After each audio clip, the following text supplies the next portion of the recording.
কি শুনলাম আমি ভাই, বলার বাইরে। যাই হোক, আজকে থেকে এখন থেকে টিকটকে কেউ ভিডিও আপলোড করবেন না, তাহলে আপনাদের নিজের টিকটক আইডি ব্যান হতে পারে এবং কি সমস্যাও হতে পারে। সমস্যা মানে প্রচুর সমস্যা হতে পারে। যাই হোক, বর্তমানে টিকটকের অ্যাপসে কি জানি সমস্যা হয়েছে। আর আমাদের টাইগার গ্রুপের অ্যাডমিন রিয়াদ ভাই যা বলল, আসলে টিকটকে ভিডিও ছাড়লে আমি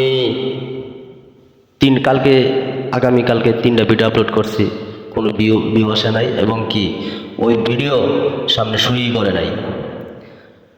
যাই হোক, যেভাবে হোক আমি কষ্ট করে ভিডিওটি সামনে আনছি, তবে ভিউ হইতেছে না। আর টিকটকে বর্তমানে খুব ঝামেলা চলছে। টিকটক অ্যাপসটা যা আছে, এই অ্যাপসটা কোম্পানি আবার আপডেট করতেছে। আপডেট করে আপডেট হইতে আপনার 24 ঘন্টাও লাগতে পারে এবং কি 72 ঘন্টাও লাগতে পারে এবং কি 48 ঘন্টাও লাগতে পারে।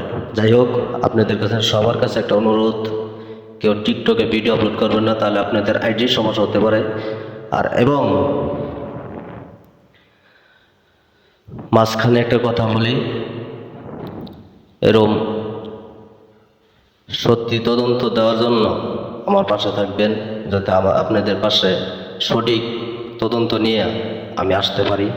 এবং আমার এই ছোট্ট চ্যানেলটা সবাই সাবস্ক্রাইব করে রাখবেন, যাতে নতুন ভিডিও আপলোড দেওয়ার সাথে সাথে আপনাদের কাছে পৌঁছে যায়।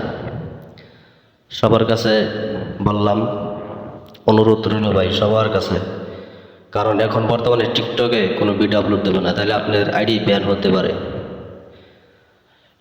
যাই হোক, আমার বলার কাম বললাম, সত্যি তদন্ত দিলাম। বাকিটা আপনাদের কাছে যদি ভালো লাগে ইউটিউব চ্যানেলে সাবস্ক্রাইব করে দিবেন আর আমার পাশে থাকবেন। ধন্যবাদ, সবাই ভালো থাকবেন।